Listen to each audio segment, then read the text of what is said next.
Hey everybody, Shawn here from the Automation Blog and School, and this week on the Automation Podcast, I meet up with Enrique Martinez from WWT to learn all about OT security. Enrique, thank you for coming on the Automation Podcast. I'm really looking forward to hearing all about your thoughts and implementations of OT security. I know you have lots of experience in the field for many, many years. But before we jump into all of that, could you just take a minute really to introduce yourself to our audience? Yeah, sure. My name is Enrique Martinez. I'm a technical solutions architect with Worldwide Technology. I'm based in St. Louis, Missouri. Worked in the utility industry for about 10 years, mainly design and implementation of a nuclear cybersecurity program, moved on to compliance as well as security architecture. Have a master's in management information systems as well as a bachelor's in biology, which is totally not related to what we're talking about, but it set the basis to where we are today. And my subject matter expertise is ICS security and compliance. And that's excellent. And I know you had recently, your company had recently published a report, and I really wanted to get your thoughts on ICS security, industrial control system security. And, we were talking in the pre-show about how there are regulations in certain industries, but in most of the manufacturing world, there's like zero regulation. And it's dangerous. It's very dangerous not to have your network secured. So let me just turn it over to you. And can you share your thoughts on that and what your company's doing to help clients? Yeah, so for this year, we published a research paper on security priorities report.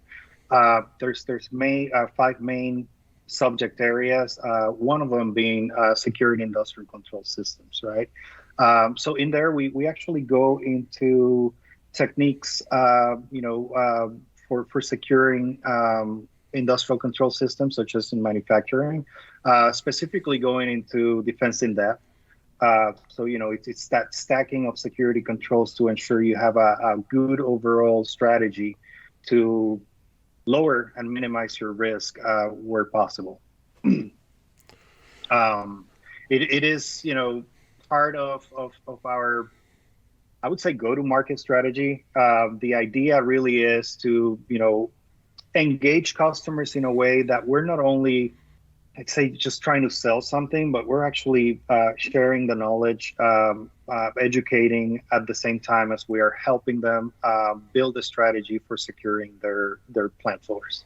What are some of the things that you're running into out there as you work with those folks who are not, not in the power industry or the nuclear power industry? People who are, very large manufacturers. They have billions of equipment and products that they're making all the time. And when you're going out there and you're talking to these people, what are some of the common things that they're not getting that they really need to understand about the security of their cybersecurity of their systems? So historically, I think security has been an afterthought for manufacturing, and it is. The way I see it, it doesn't matter where you are. Security is a cost center, right? So it's not making you money.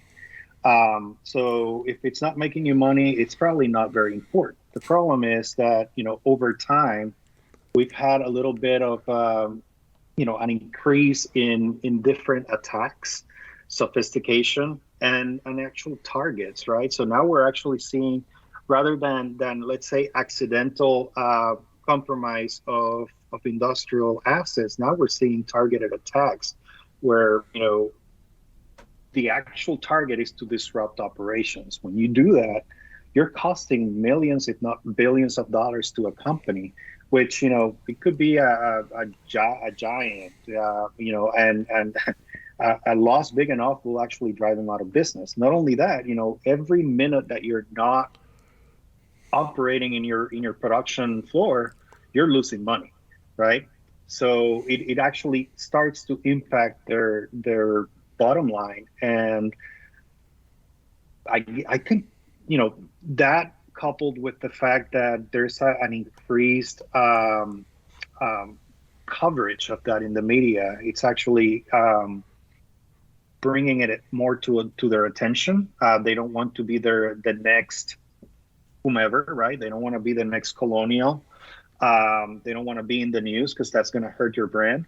And second, it's, now that there's certain awareness, they're going back to the drawing board with their strategies. Like, okay, now we need to secure this. How do we secure this? Well, there's no controls, or there might be some controls, but there's usually very little, to the point where many customers have a blended network where it's hybrid. You have enterprise assets in the same network segments or in the same networks as the production equipment. There might not be separation of access control, for example. Some customers will have their same enterprise credentials are the ones that they use for accessing the production equipment. When you're talking about this, now you're seeing a risk where, let's say, an engineer, very smart people. However, on the technology side, when we're talking computers, that's not their thing, right? So they get an email, and I've seen this happen where you get an email with a resume, and it says, "Hey, this is a resume for this job," and the engineer opens that email, they open the attachment, and that was a phishing attack. So all of a sudden now they're in your computer. They can harvest your credentials. If you're using those same credentials to access the operations side, what happens, right? Now the attacker has your network.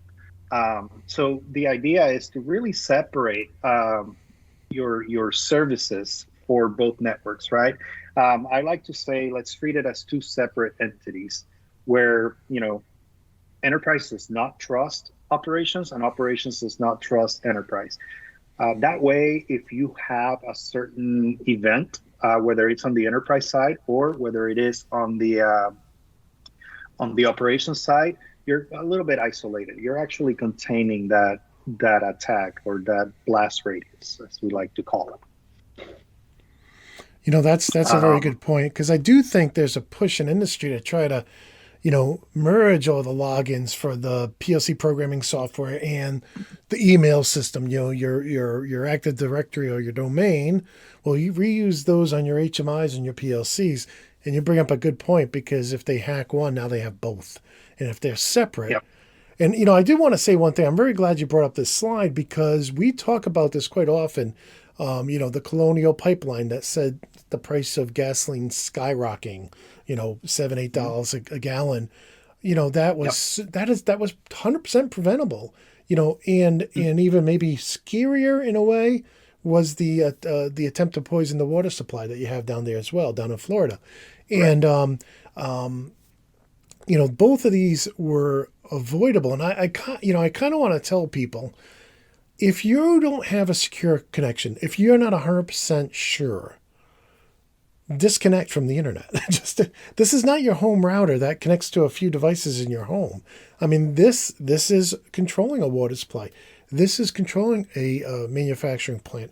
This is controlling a power plant or some other critical infrastructure. You have to be sure you're secure. You have to have redundancies for your redundancies. You just can't connect up and hope is not a strategy, right? So I'm glad I'm glad you put those up there. Now, as we were talking about, what do customers talk about, and this is their challenges. This is what they bring up, first and foremost, and this is going to be more, I would say, on the utility side, you're going to have the compliance requirements. There's not as many compliance requirements as we've determined, and I think that's part of the issue why we're so far behind in security strategy for the plant floor.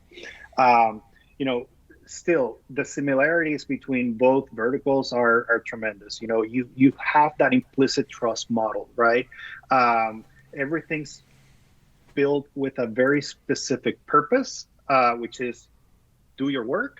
And there's no resources available to do anything else, such as, let's say running an agent for endpoint protection or antivirus, or however you want to call it, right?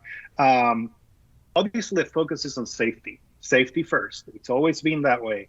Well, the problem when you're doing safety first is you want to ensure that your safety systems are completely available, and in order to do that you try to take away anything that might impact it, right? So one piece that it's obviously done, and I think this is done very well, is trying to isolate safety systems from everything else. So from that perspective, I think we're fairly covered, but not everyone is, right? Then the other piece is the focus on that availability and reliability. So at no point here are we talking about security. Now, when we're talking availability, now we're starting to talk about cyber resiliency, right? Has come up a lot lately. And cyber resiliency is really more controls that we're going to be stacking on to ensure not only that we can detect, but also that we can respond and recover, right? If we can't recover and we detect, what's the point? I mean, we're just going to see the fire burn and nobody's putting it out. So we need to build our capabilities there. There's no inventories, and I've been a victim of these. We have to do an inventory. We're walking down, the floor, and we're actually with a spreadsheet or a piece of paper actually jotting down everything, right? Problem with that is you're only inventorying what you see, and what you don't see might be on your network, might be talking, and you're not aware. The transition from digital to digital from analog systems, right? Everything used to be analog. To me, it was awesome, right? Problem is now you go to digital. Well, there's all these other pieces that we're not thinking about. When we're building the systems, we're not building security in mind. We're still building with that purpose. And I think that's changing. I see more and more manufacturers building in security components into, PLCs, HMIs, and whatnot. But it's slow to adoption. The reason why it's slow to adoption is, once you commission a plant, you expect that plant to be running for 20 years without having to replace that equipment. So today we have equipment that came out in the 2000s, and the security wasn't necessarily the focus right then, right? So that's another factor. Then connecting your business network to process control, and this is done for many things. Logistics is one of them. When you're having to get data to do forecasting, when you're for billing, you need to know your yields. If you're doing just-in-time inventory, you need to know what you're using, what you need. So you need all that data. So that's why they connect the networks. Well, we do it for a business purpose to make our lives easier. However, we're not taking care of the laundry in the back end, which is ensuring that we have the proper controls to now secure those assets that don't have the right controls. But now we're increasing risk by connecting to the enterprise network. So it's you're mixing it. There's a need, but there's a way to make it right? Yeah, I think a good example, and I don't know if a lot of people will think about it this way, but we all know that major retailers and major companies have had their websites that we go as customers, we put in our credit cards, we buy stuff from. You would think that would always be a one direction. I'm putting my data in. There's no way somebody could steal it back out. And yet we know several of these places have been hacked, and they've stolen our identity. They've stolen our credit card numbers. And we're like, how did this happen? It's supposed to be one direction. I put my stuff in, they ship me a product. And that's the same thing. I mean, many of these companies are saying, well, I need data off the plant floor. I need data from the SCADA or the MES system. And so they set up these connections to the OT network. And it's just like that credit card example. They set the connection up to get the data out of the system, but they never do anything to stop somebody from going back in and maybe playing around with set points and turning products into poison, or turning a safe operation into a dangerous operation. So I think that's really important. I mean, people really need to start thinking that, security on the network is as important as physical security. So you got Yep. Arc Flash, right? You don't go into a panel, if there's a chance of Arc Flash, you have to get all dressed up. Well, here's the thing. If would you really want anybody in the entire world, any of the 7 billion people on the planet, to be able to access your PLC and change any set point that they want? Is that safe? Well, definitely not. And I'm going to add another one that, I thought long and hard about this one. And you have IP Yes, in that plant floor, right? You have recipes that are trade secrets. However, absolutely.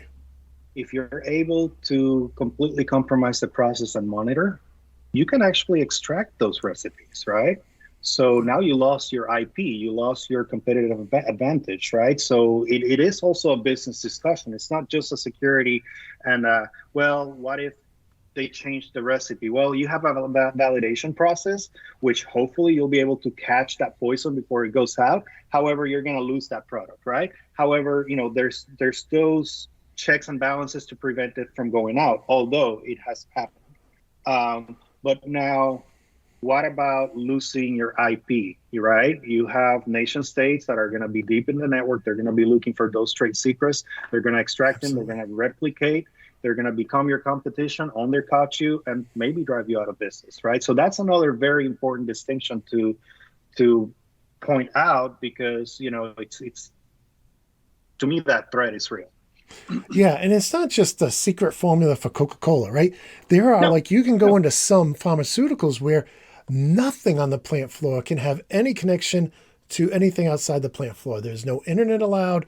I mean, you can go into like the government paper mill, no cell phones allowed, no wireless allowed. yep, So there are trade secrets that are very important. So it's not just corrupting the product, but it's also stealing your IP. And yep, that is a serious concern that people need to think about. yep, yep. So I got two more, and then I want to move on to I think what the approach should be. Okay. The existing IT tools, and when I say IT tools, I mean IT security tools, right? Your intrusion detection, endpoint protection, so on and so forth. They're too intrusive for the OT equipment, for the operational technologies, and they don't have the right protocol support, right? So when let's say when we're talking about having visibility into the process and being able to monitor it from a security perspective, if you don't have the right solution, you're might as well be blind, right? So I often see customers, they have tried, let's say, vulnerability scanning from their enterprise side into their OT, and first thing you do is you cause an outage, right? I've seen access control systems, physical access control systems, right? The card swipes, the panels, they go belly up and they don't come back up. You have to replace them because it breaks, right? And it is part of that one, the antiquated type of systems that we're working with. They cannot withstand a probing at this, and at the same time, the type of test that you're trying to do, right? If you do any intrusive type tests, more often than not, you're going to bring that system down. And that brings me to that last point. It's that outdated hardware and software. This is what we use in the plant, right? Yeah. Many cases, we're talking about vulnerability management with customers, and they're like, well, yeah, I'd like to take care of it, but the problem is if I update it, I lose support from the OEM because they said, under the contract that we have, that we cannot change anything. So it hasn't been previously validated, right? It might change the way the system works because you need to go through that validation process, site acceptance testings and all that. All that is done for a very specific purpose, right? So if you change it, now you're having an engineering change. Now you have to go through the whole process again. So one thing that customers say, okay, where do I start? What do I do? And I say, you know what? Take tactical actions and then follow it by this continuous process. The idea is to reduce risk in steps. Take your biggest risk reduction strategy, deploy it, and then move on keep implementing strategy, and then it's going to be a continuous process, right? So the idea here is, I mapped this to the NIST CSF cybersecurity framework, right? So that's the approach for the OT security, right? First, and if you look at this, I've kind of flipped some of these CSF sections. In I put them in a different order. And the idea here is, you take your most efficient risk reduction measures, you deploy them first, and then you move on to the next one. First is that protection, right? So I always say, do a tactical segmentation. Figure out where your integration point between OT and IT is, put in a firewall, and start filtering that traffic there. That buys you a lot, especially if you don't have that separation. With that, if you do it with a next-gen firewall, you'll have threat detection capabilities and whatnot that will enhance what you're already doing here. And then the other piece is that access control. You put that firewall in between, you're pretty much implementing access control in order to be able to jump from enterprise to operations, right? Then we go to recovery. Ensure that you can recover. Set those requirements, obtain that management buy-in, and test. Very often we do tabletops, we do this, we do that. Oh, everything's perfect. When there's an event and you go to recover, you can't recover, right? And this is one of those pieces that, it goes very closely with your cyber resiliency. But, one thing is, it's not only having the right software and the configuration files, it's actually, sometimes you need the equipment also, right? If you have ransomware that renders your equipment completely inoperable, you will have to replace that. Now, with PLCs and all that, that's perfect. If you have a bioreactor that's millions of dollars, what are you going to do, right? It's out. How do you fix it? Then we go to identify. This is where we talk about asset inventories, right? Now that you have this first layer of separation between OT and IT, now you need to identify what assets are in your network. Not only that, but what relationship occurs between them, right? Baseline those communications, and then start doing vulnerability management where appropriate. And I say where appropriate because there's many systems that you won't be able to patch because of what they are. Then I move to response. And then the reason I do response before detection is because you can do response all day long if once you detect. But if you detect and you have no ability to respond, what are you doing? Just watching the house burn and no one with a hose. So what I do is, let's do response and then we move on to detection. The thing about the detection is once you've identified or, those assets and you've implemented a system for identifying those assets, more often than not, those systems will also help you with the detection. They also have that ability, right? I just don't want you to necessarily focus on the detection before you're able to respond. Those are great points. I want to just throw out some ideas for those people who are watching who may not have a background in security. I really want you to think about these things. First of all, when we talk about a firewall, right? We're not just talking about a gateway that's going to try to block, anonymous users. We're talking about putting something in that only allows the traffic you want to get through. In other words, yeah. We're not just saying this is like an antivirus and you can go all day and it's going to try to find a bug.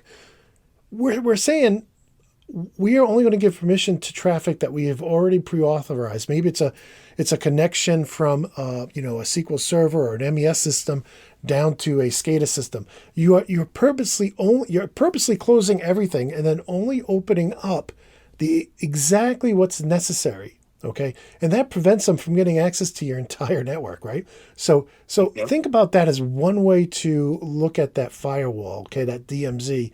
And when we're talking about recovery, right, I want you to think, what if somebody hacked into your PLC and passworded it, right? Let's say this is your big PLC that controls a big portion of your plant, and they put a password in there. That's all they got to do. put a password in there, really long, complex password. How are you got $1 million worth of equipment there, right? And probably more for a simple password. Do you have a backup? Are you ready to reset that PLC to 0 and dump the program back in? Because you should be, right? You should be. And that not only includes the PLC, but your guys on the HMIs have probably spent hours typing in different 7 points and values and changing things. When was the last time you backed up that program? Do you have a disaster recovery system on? And we've covered those systems on the podcast in the past, but these are the things I'm just trying to prompt you. We all know, we have all had a story where we've taken an old PLC program, dumped it into our PLC, and then we found out, wow, that is way out of date. And you have all these issues that you used to have years ago come back. So you're really going to think of this, because I'm telling you, people are getting to the point where they find out you have a PLC that controls $1 billion worth of production, and they'll go in there and just all they have to do is get a password in there. And then if you don't have a backup of that, yeah, sure, you can wipe the PLC and start from scratch, just like you can format your hard drive. But if all your financial data and all your company data is on your hard drive and you format it, a lot of companies just go out of business. And the same can be said about the control system. And think about identifying how many smart devices have you added over the last decade. Do you have every MAC address of every smart device you've added to your system? Because every time you add a smart device, that's a vulnerability. Some of these smart devices, they have built-in Bluetooth, they have built-in Wi-Fi. You may not be using them, right? But somebody with a sniffer could walk through your plant on a tour, and then they have their MAC addresses, and they can find a way to get in on, through another device. Maybe it's through, an employee's cell phone. Maybe they hack their cell phone, and when they walk in the plant floor, they attach to your smart device that's on your operational network. You got to think about these things. People often, the government will often not, when they're buying computer parts, they'll often find like hidden chips on the board that, state actors put in there, thinking that maybe they'll have a backdoor to get into the different governments, businesses and computer systems. So these are all things I'm just trying to help the audience just kind of think about some of these things. And the last one is great. If you are looking for a fire at your home, but you have no way to put it out, right? Detecting the fire is pretty meaningless if there's no fire department, right? You need to have a hose with water. And so, these are the things you got to think, a response plan, in case if you do find something. So I just wanted to walk through that again. I didn't mean to steal any of your thunder, Enrique, but I just kind of want to try to walk some of the people out there through and just kind of say, hey, this is important stuff. So that's perfect. I did want to add one more thing here. When we're doing the identification, right, we talk asset inventories. We're talking about the plant floor. However, there's critical dependencies with systems that do not reside in the plant floor, right? For example, Colonial Pipeline, their billing system resides on the enterprise side, right? If you don't have a billing system and you use that to support your operations, you can't bill. What do you do, right?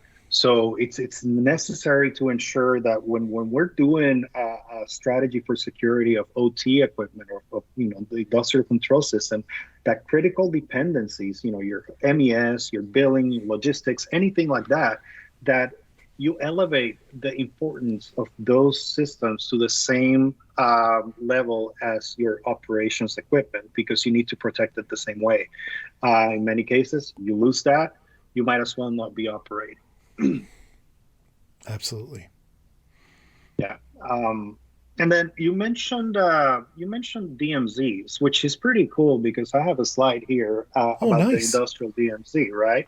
And the DMZ is a demilitarized zone. The idea is to have a buffer between your IT and OT equipment, and avoid direct communication between IT and OT. This is what I like to call it, kind of like the integration or information sharing layer, where there's going to be a broker in the IDMZ to relay those communications, right? If you need to share files, you will stage them in this area. You will do your proper due diligence in malware checks and whatnot before moving it up. You don't want to have all these little cells and zones that are at the lower levels to have direct exposure to these attacks or compromise. And that's the idea of that IDMZ. This is where I put, I say, put all your shared services for the plant in this layer. That way you have a central repository, central point to be able to manage down, but it's separate from corporate. I've seen many customers that have all these, patch management, AV, your file servers and everything actually running from the enterprise side.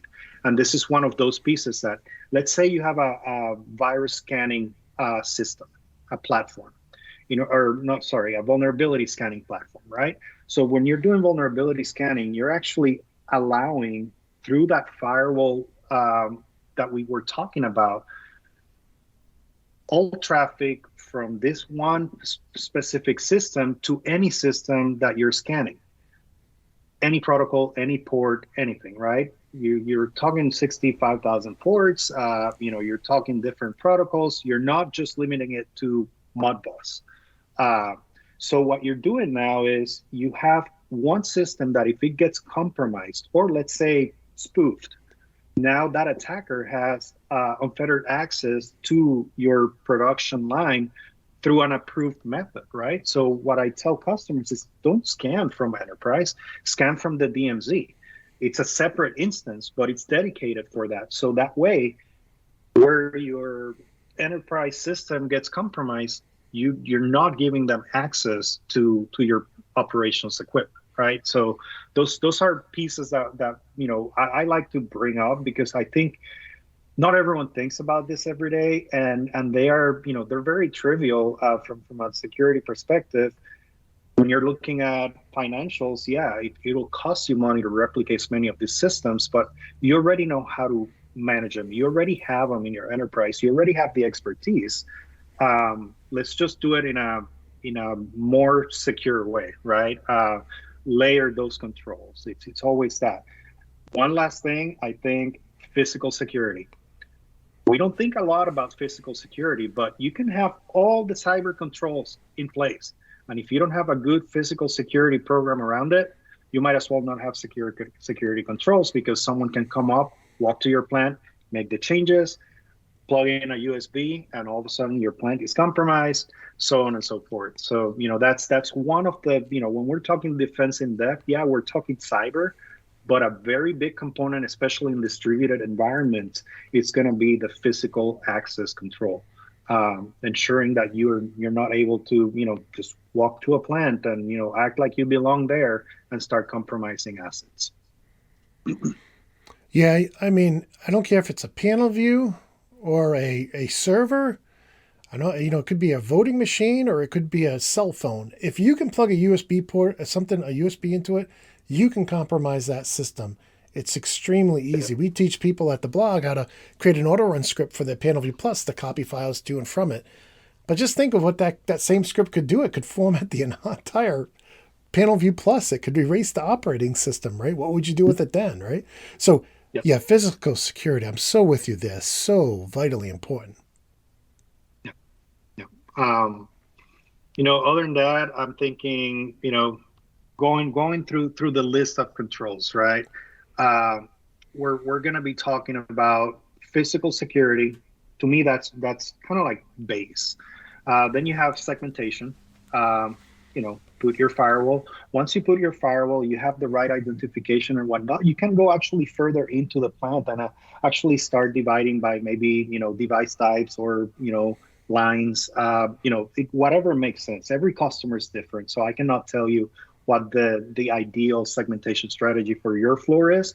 However, by doing the appropriate due diligence, we should be able to help determine what the best strategy is. Network access controls, multi-factor authentication, especially for that remote access. You have a customer or a partner, a vendor logging in. Make sure that they have multi-factor authentication. That way, their password got compromised, but you still have that second factor that's not compromised, right? Ensure that you have the right asset discovery, build your inventories, perform patching, check for viruses. Whitelisting. Whitelisting is important. It's kind of like instead of an antivirus that's blacklisting certain things, what it's doing, it's okay, you're making an inventory of the programs on your machine. And then you're determining which ones are allowed to run. Anything else that's not allowed to run, it tries to execute, it won't be able to execute, right? Whitelisting, I think, is an important strategy to prevent certain types of intrusion. Then also network monitoring. Gain that visibility on your network, see what's going on in your network, and monitor for threats, known threats and anomalies, changes in your communications baseline. Um, and then have a good change management program. I think that that's also it's more admin than anything else, but having the right change management program will actually not only help you document changes, but will actually help you determine when a change happened in case there's an adverse effect to your plant, right? Something happened, it started so and so, we can go back and look, okay, what changes were made? Was there a change? Yeah, okay, well, maybe it was that change. If there was no change, then you should be relying on your intrusion detection, your threat monitoring, also to ensure that you have full visibility and you're able to detect not only misconfigurations but also threats that are in your network. Yeah, those are all key points. Um, I don't know. Do you have another slide you want to go into? I really want to make sure we don't forget to ask you about how, like, if somebody wanted to contact WWT and engage you guys, how they would do that. But I didn't know if you have anything before we do jump into that. Did you have anything after this slide you wanted to jump into? No, I think I'm good with this. I came prepared with lots of slides, so I don't necessarily need to go through all of them. Otherwise, we'll be here 10 hours. But no, I think this covers the gist of it, definitely. As far as contacting us, we have an online presence. It's we call it the platform, www.com. Okay. I invite everyone to go in. There's a lot of resources there. As part of this report, we actually part of the effort and the focus for this year, we actually have an OT security topic page, right? So if you can go in, you go www.com, you go to the OT security topic, it will actually walk you through use cases. There's labs, there's thought leadership reports and articles. As well as means to contact us for whether it is looking for strategy, looking for a specific solution, or both. We can definitely help you. Yeah, I definitely want to encourage all the listeners out there and viewers to check that out because this is serious. I mean, you saw a list of past experiences that have impacted our economy and our nation, and every nation in the world, really. And so we all need to be thinking about cybersecurity and protecting our plants, our facilities, our factories. So I really appreciate you coming on and telling us all about this, Enrique, and having this discussion. I really enjoyed it, and thank you for coming on the Automation Podcast. That's excellent, Shawn. Thank you. It was a pleasure. I want to thank Enrique again for coming on the show and talking to us about OT security. Now, if you enjoyed this episode, please consider giving us a like and a sub.